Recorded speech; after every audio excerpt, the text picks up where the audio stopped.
어느 남루한 옷을 입은 두 부부가 이 하버드 대학을 찾아왔습니다. 총장을 만나겠다고 그러니까 수위가 막았습니다. 우리 하버드 대학 총장님이 당신 같은 분이나 만날 그렇게 한가한 분이 아닙니다. 이랬더니 이분이 꼭 만나야 되겠다는 거예요. 한 번만 만나게 해달라고 재차 요구를 해도 거절당하니까 이 화가 난 노부부가 이만한 대학 하나 세우려면 돈이 얼마나 듭니까? 그랬더니 이 남루한 옷에 입은 노부부가 이만한 대학 세우려면 돈이 얼마나 듭니까? 미친 사람들 아니냐? 그러고는 그냥 쫓아내버렸어요. 근데 사실 이 노부부는 굉장한 부자, 억만장자였습니다. 일생을 모아놓은 그 돈을 이제는 자기들이 나이도 들고 뭔가 사회에 좋은 일 해야 되겠다, 그렇게 하늘나라 가야 되겠다 생각하고 왔는데, 하버드 대학 기부하려고 왔는데 그렇게 수모를 당하고 쫓겨난 거예요. 결국 그들이 돌아가서 재산을 정리해가지고 세운 대학이 바로 유명한 케임브리지, 아니다 유명한 스탠포드 대학, 유명한 스탠포드 대학. 이 사실 나중에 한 하버드 대학 총장이 너무나 아쉬워했어요. 가슴을 친 거죠. 그래서 그 대학 정문에 사람을 외모로 취하지 말라라는 글을 새겨놓았다고 합니다. 여러분, 사람은 외모를 취하지만 우리 하나님은 중심을 보시는 분입니다.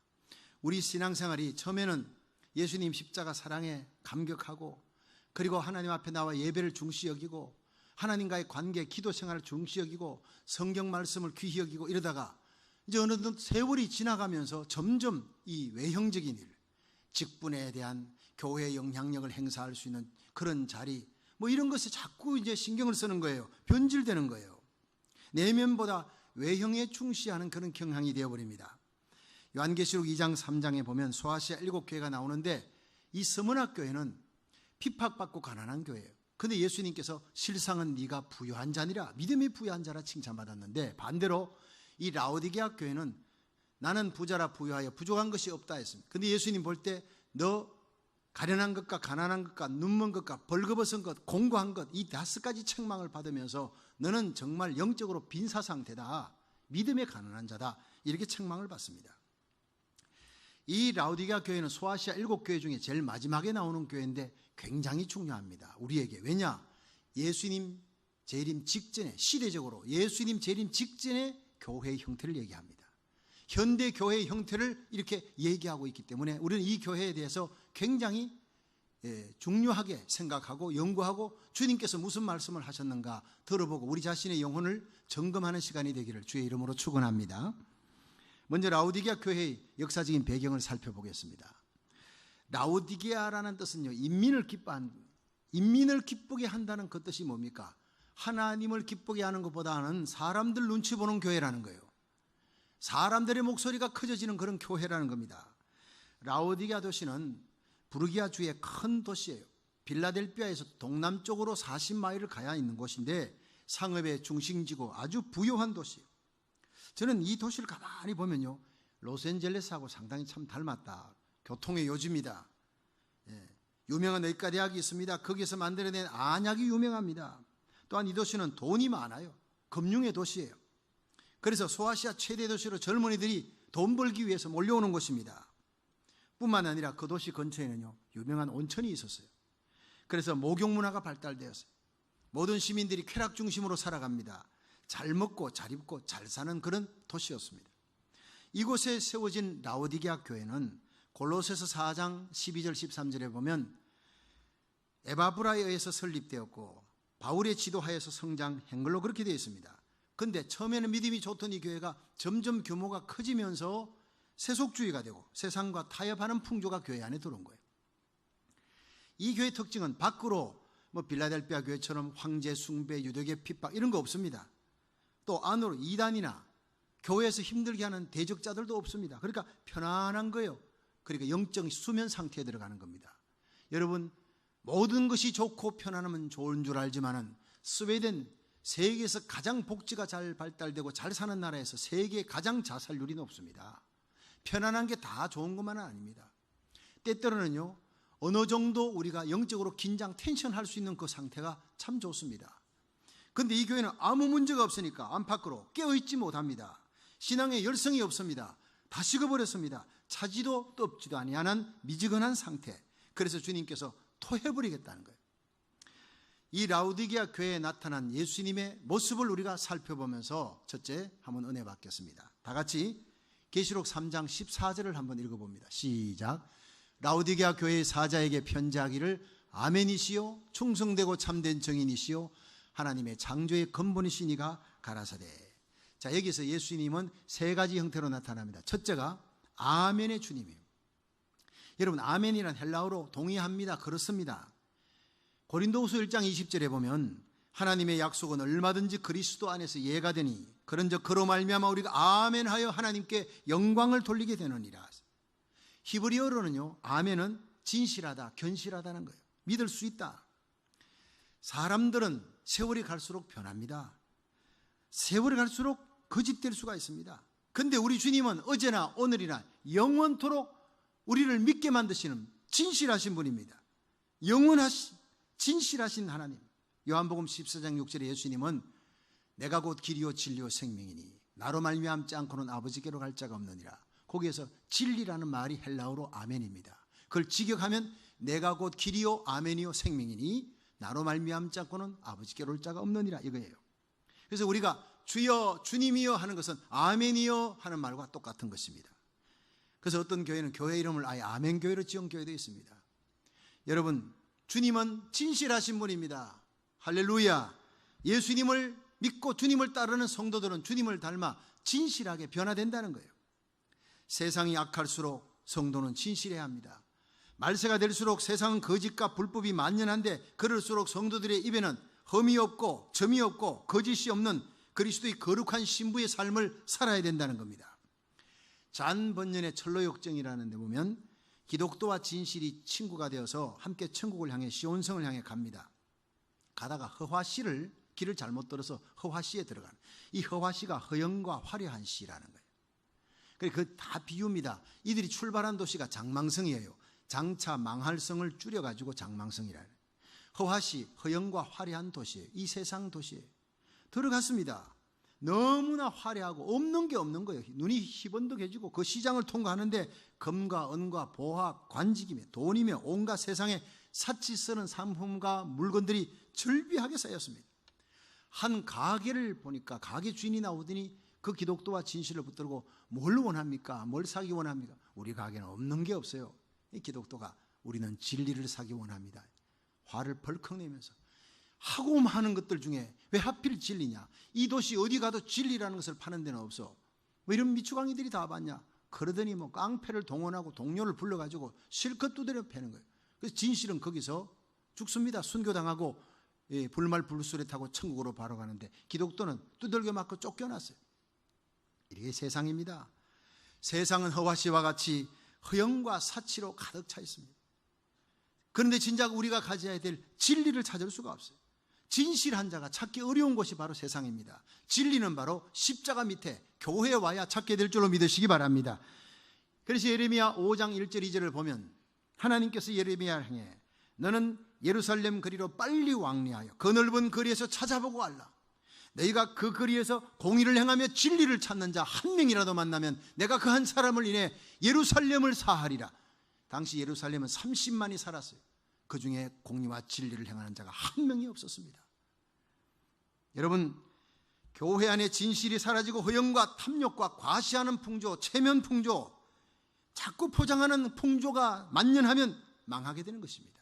말도요, 여러분, 우리 성도들은 진실한 말을 해야지 자꾸 포장하고 과장하면 그것도 거짓에 속하는 겁니다. 그 버릇 고쳐야 되는 거예요. 성도들이 우리 속 사람을 단장해야지 자꾸 그 사람을, 여러분, 나이가 들수록 화장해. 젊을 때는요 화장 안 해도 괜찮아요. 화장 안 해도. 나이가 들수록 화장을 해야 돼요. 성도들이 이쁘게 화장하고 우리 주님 앞에 나와 예배드리는 거 귀합니다. 그러나 너무 밖에 치장만 하다가 내 속 사람 영혼이 병드는 것을 모르면 그건 죄라는 거예요. 캐나다에 가면 피플스 철치가 있습니다. 세계에서 가장 많은 선교사 파송을 325명의 선교사를 파송하는데 이 교회 현관 바닥에는요, 현관 들어가면 입구 바닥에 World Mission First, 제일 먼저 세계 선교부터 이런 글씨가 새겨져 있어요. 그 교회를 드나드는 많은 성도들이 예배를 드리러 오다가 그걸 봅니다. 주님의 유언입니다. 지상명령입니다. Go into the world and make disciple.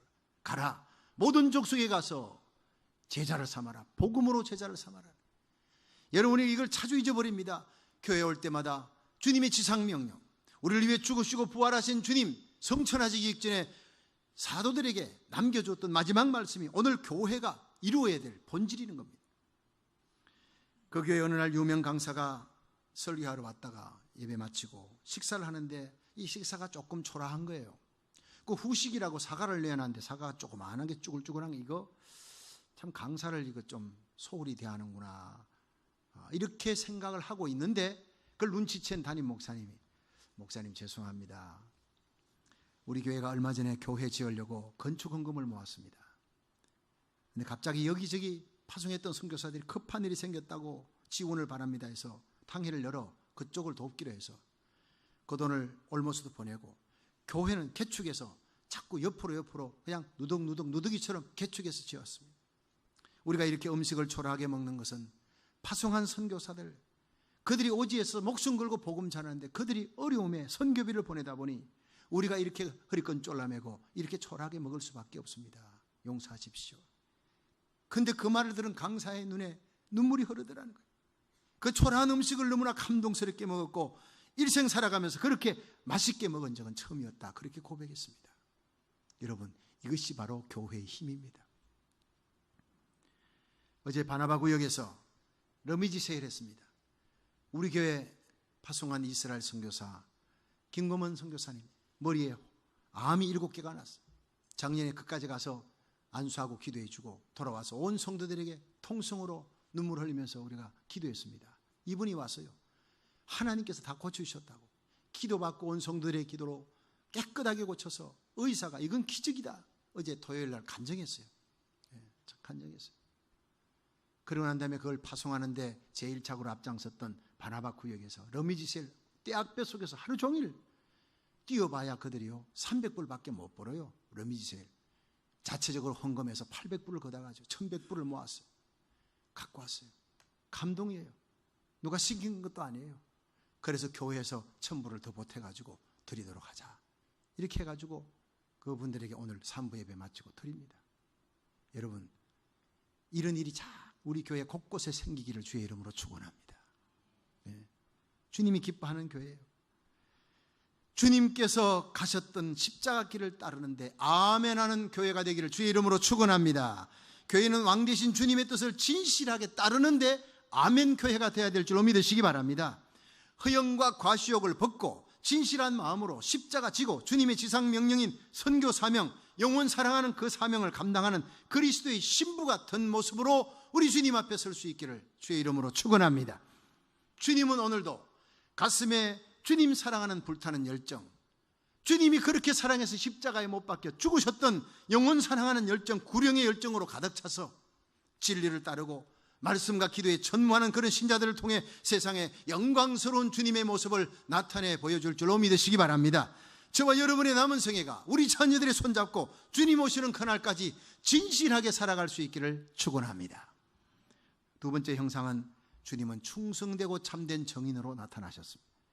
계시록 3장 1절을 보니까 라오디게아 교회 사자에게 편지하기를 아멘이요 충성되고 참된 정인이요 창조의 근본이신 이가 가라사대 했어요. 왜 예수님이 하늘을 보좌버리고 이 땅에 인간의 몸을 입고 오셨습니까? 죽으시기 위해, 나의 죄와 죽음과 저주를 대신 담당하시기 위해 이 땅에 오셨습니다. 그 예수님은 이 땅에 오셔서 진리를 전가하시고 십자가로 우리를 구원하시려고 참된 정인으로 오셨습니다. 예수님은 진리 전가하기 위해 마지막 순간까지 십자가의 고통을 다 참으시고 그 부끄러움을 담당하시고 다 이루었다 테트레스타이 마지막 순간까지 충성됨의 본을 보이셨다는 거예요. 죽기까지 충성하라 했는데 쓰러지기까지도 충성하지 못하는 우리들에게 충성의 본을 보이시는, 성경과 교회사에 나타나는 모든 순교자들이 어떤 열악한 환경에서도 예수님의 복음과 진리를 전하다가 순교하는 길을 걸어갔습니다. 루마니아가 공산화됐을 때 거기에 많은 목사님들 또 성도들을 잡아갑니다. 근데 플로레스크 목사님이라는 분을 잡아가서 그냥 손톱 뽑고 몽둥이 뜸질하고 그냥 당근질하고 불인도로 지지고요. 이분이 예수님을 부인하지 않는 거예요. 성도들 이름을 대라 해도 그 성도들 양무리를 지키기 위해 죽으면 죽었지 이름 못 됩니다.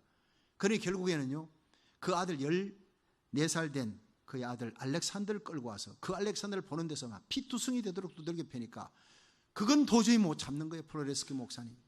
그래서 아들아, 내가 도저히 견딜 수가 없구나. 네가 고통당하는 모습을 보니 내가 저들의 요구를 들어줘야 되겠다. 그때 이 플로레스키 목사님의 아들 알렉산더가 아버지 무슨 말씀하시는 겁니까? 내가 배교자 아버지를 갖지 않게 해주세요. 제 걱정 마세요. 죽을 때가 되면 내가 예수님을 위해 기쁘게 죽겠어요. 우리는 죽어도 천국이 있잖아요. 부활이 있잖아요. 아버지 절대 예수님 부인하지 마세요. 그 말에 그만 이 믿음 좋은 아들 알렉산더의 말에 플로레스키 목사님이 눈물을 흘리면서 고맙다. 공산당은 아들을 거꾸로 매달아 놓고 더욱 세게 매질했습니다. 매를 맞을 때마다 알렉산더는 예수님의 복음을 전했습니다. 그 피가 감옥의 사방을 피로 물들였어요. 마침내 알렉산더와 플로레스키 목사님은 장렬하게 순교했습니다. 이것이 바로 진리를 위해 생명을 바치는 충성되고 참된 정인의 모습인 것입니다. 사도행전 20장 24절에 사도 바울은 나의 달려갈 길과 주 예수께 받은 사명, 하나님의 은혜의 복음을 전가하는 일을 마치려 하면은 나의 생명을 조금도 귀한 것으로 여기지 않겠노라. 그렇게 외치고 순교의 길을, 참된 정인의 길을, 충성된 길을 끝까지 갔습니다. 저와 여러분의 남은 생애가 진리를 위해 충성되고 참된 정인의 사명을 끝까지 감당하다가 우리 주님 앞에 설 수 있기를 주의 이름으로 축원합니다. 세 번째 주님의 형상은 창조의 근원의 모습이에요. 요한복음 1장 1절에서 3절에 보면 태초에 말씀이 계시니라. 이 말씀이 하나님과 함께 계셨고 이 말씀은 곧 하나님이시라. 그가 태초에 하나님과 함께 계셨고 만물이 그로 말미암아 지은 바 되었으니 지은 것이 하나도 그가 없이는 된 것이 없느니라. 다시 말해서 이 말씀이 고로 예수님입니다. 요한복음 1장 14절에 말씀이 육신이 되어 우리 가운데 거한 것을 보니 독생자의 영광이요 은혜와 진리가 충만하더라. 여기에서 이 로고스 하나님의 말씀이 육신이 되어 이 땅에 오신 것은 우리를 위해 십자가 지시기 위해. 근데 그 말씀이 하나님과 함께 계셨고 말씀으로 천지를 창조했다고. 그러면 이 예수님이 말씀인데, 예수님이 하나님인데, 예수님이 말씀으로 천지를 창조하신 분이에요. 왜 천지를 창조했느냐? 여러분, 웨스트민스터 소요리 문답 1번이 사람의 제일 되는 목적이 무엇이뇨? 정답은요, 사람의 제일 되는 목적은 하나님을 영화롭게 하며 영원토록 그를 즐거워하는 것입니다 라는 게 해답입니다. 그런데 라오디게아 교회의 모습이 어떻습니까? 아멘도 잃어버리고 충성도 없고 참된 정인의 모습도 사라지고 창조의 근본 목적인 하나님을 영화롭게 하는 일과는 너무 거리가 멀고요, 자신의 영광을 위해 너무나 세속적이고 인본적인 교회의 모습으로 나타나고 있습니다. 우리에게서 크게 둘째로 생각할 것은 라오디게아 교회를 향한 주님의 책망입니다. 우리 다 같이 계시록 3장 15절 16절을 읽어봅니다. 시작. 내가 내 행위를 아노니 내가 차지도 아니하고 더없지도 아니하도다. 내가 차든지 더없든지 하기를 원하노라. 네가 이같이 미지근하여 더없지도 아니하고 차지도 아니하니 내 입에서 너를 토하여 내치리라. 아멘. 여러분, 제가 아까 라오디게아 그 도시 근처에 온천이 있는데 온천물이 흐르는데 그 뜨거운 온천물 그 원액은요 사람들이 못 들어가면 너무 뜨거우니까 그게 냉천 차가운 물을 섞으면 이게 온천이, 근데 미지근한 물이 되는 거예요. 주님은 이것을 비유로 네가 차갑든지 뜨겁든지 하기를 원한다. 바울이 되기 전에 그는 얼마나 차가운지 몰라요. 예수 믿는 사람 잡아 죽이는 게 하나님 일인 줄 알고 그런 사람은 주님이 뜨겁게 하기가 쉽다는 거예요. 그런데 이거 미지근한 거는, 썰모가 미지근한 데는요 온갖 바이러스와 온갖 세균이 다 침투합니다. 세상 더러운 세균이 다 침투해 있는 교회가 바로 라오디게아 교회. 미지근한 신앙이라는 거예요. 열매도 없고 감격도 없어요. 열심히 식어버리니까 성경책은 끼고 다니는데 일주일 내내 성경 안 읽습니다. 예배를 드려도 감격도 없고 하나님이 일해도요 기쁨이 없습니다. 사람에게 보이기 위한 일입니다. 습관적으로 그냥 교회 가락으로 다니고 가락으로 예배 드리는 거예요. 교회 안에 자꾸 영향력 행사하려고 당파만 만드는 거예요. 하나님과 세상 겸하여 섬깁니다. 하나님 버린 것도 아닙니다. 하나님 안에 한 발, 세상에 한 발.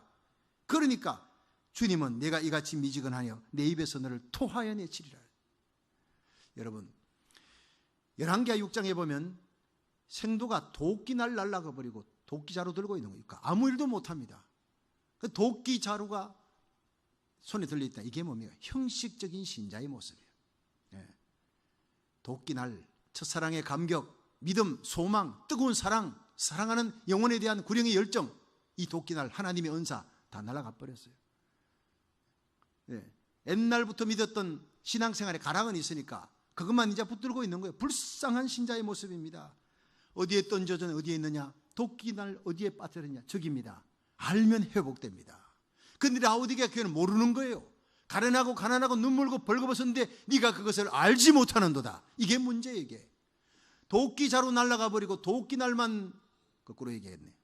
도끼날 날아가 버리고 도끼자루 들고 있는 이 매너리즘에 빠진 신자, 육에 속한 신자가 오늘날 교회 안에 98%라고 하는 통계가 나와 있습니다. 여러분 오늘 예배 가운데서 도끼날 찾아가시길 바랍니다. 어디에 빠졌느냐? 저기 빠졌습니다. 언제 내가 잃어버렸습니다. 첫사랑 잃어버리니까 아면 십자가를 던지니까 나무를 던지니 도끼날이 떠올랐잖아요. 열왕기하 6장에 십자가의 은혜가 회복되면 하나님의 은사는 회복되는 겁니다. 여러분 주님은 뜨거운 자를 좋아합니다. 미지근한 이유가 뭡니까? 불과 성령으로부터 멀어졌기 때문에요. 옛날 우리 학교 다닐 때 국민학교, 중고등학교 다닐 때 추운 겨울에 교실에 난로 피웠습니다. 연탄 난로. 그럼 제일 먼저 학교 달려가는 이유가 뭐냐? 난로 위에 도시락, 벤또라 그러지요. 그거 얹어놓으면 그게 점심때 되면 따끈따끈해집니다. 근데 조금 늦었어요. 그럼 중간쯤 갑니다. 중간쯤 된 거는요, 그저 따끈할 정도. 근데 제일 꼭대기에 얹어놓으면 이거는요, 간에 기별도 안 갑니다. 온기가.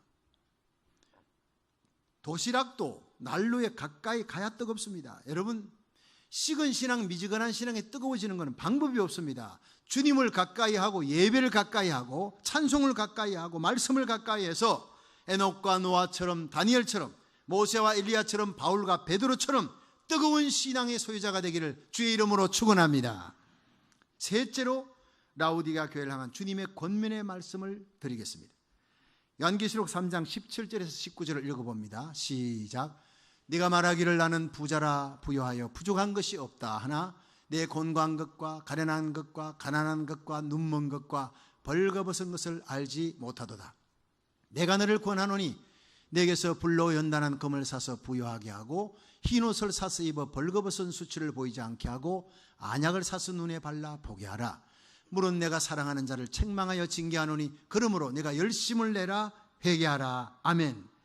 여러분, 세상에서 제일 안타까운 일이 뭐냐? 병이 들었는데 자기가 그 병을 시인을 안 해요. 환자가 암인데 분명히 이걸 고칠 수 있는데 초기 단계인데 암은 난 지금 건강해 일할 수 있어 이러면서 자기가 암 걸렸다는 것을 인정을 하지 않는 거예요. 이 사람요 죽습니다. 내가 암 걸렸다는 걸 병원에 가서 의사한테 진단해보고 찍어 사진 찍어보고 큰일 났는데 어떡하면 좋습니까? 수술 치료되는 거예요. 여러분, 세상의 의사는 수술해도 못 고치는 병이 있지만 우리 주님은, 우리를 만드신 주님은 주님 앞에 나가면 100% 고쳐줄 줄 믿으시기 바랍니다. 고쳐주는 거예요. 회개하고 주님께로 돌이키면.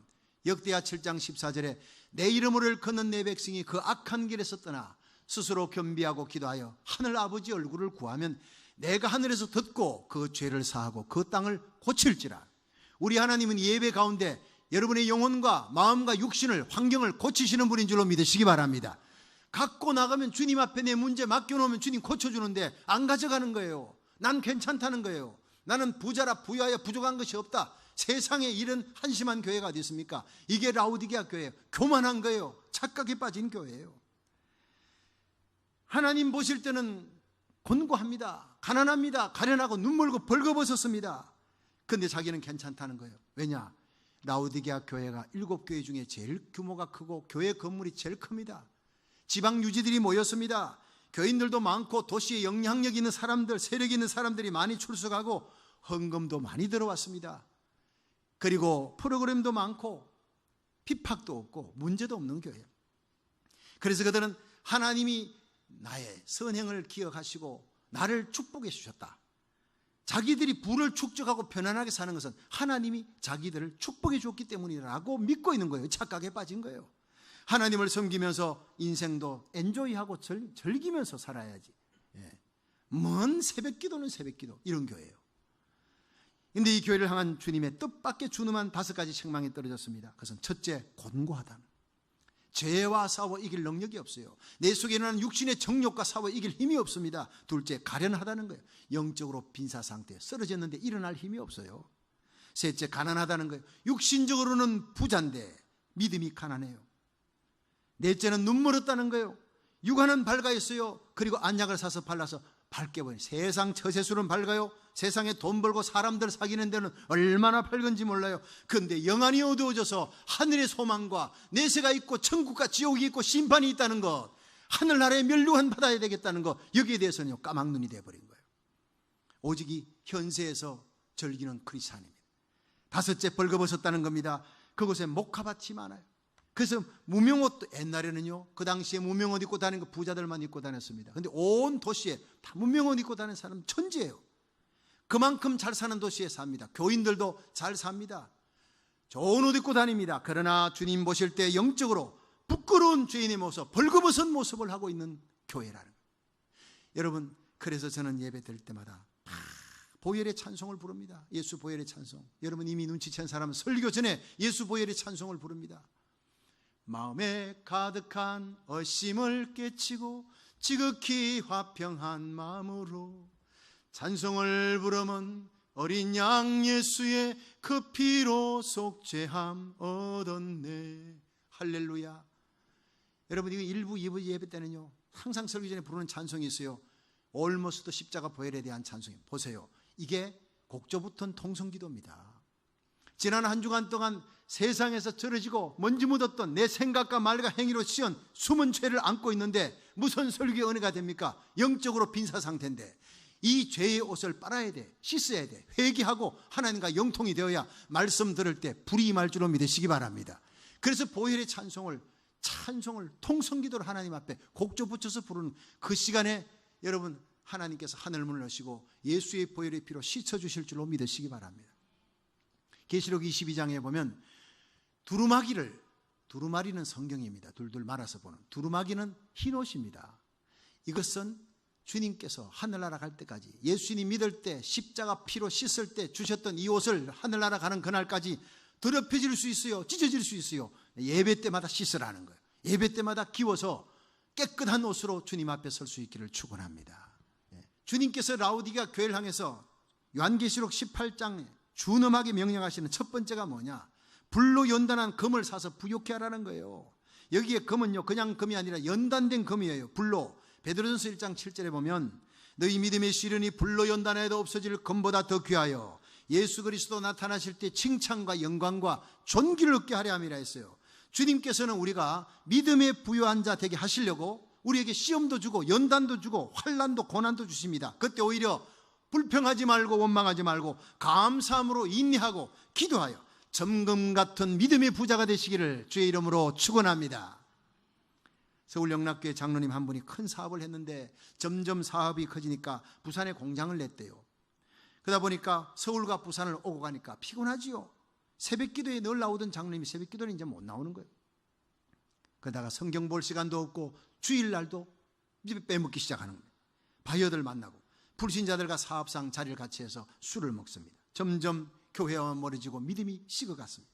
근데 어느 날 부산 공장에서 급히 전화 왔습니다. 사장님 큰일 났습니다.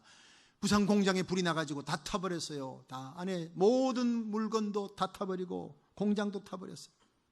가슴이 철렁한 장로님, 장로가 되어서 성수주일 제대로 사명 감당 못하니 하나님이 가만두실 리가 있나? 이는 하나님이 나를 때리는 사랑의 책찍이다.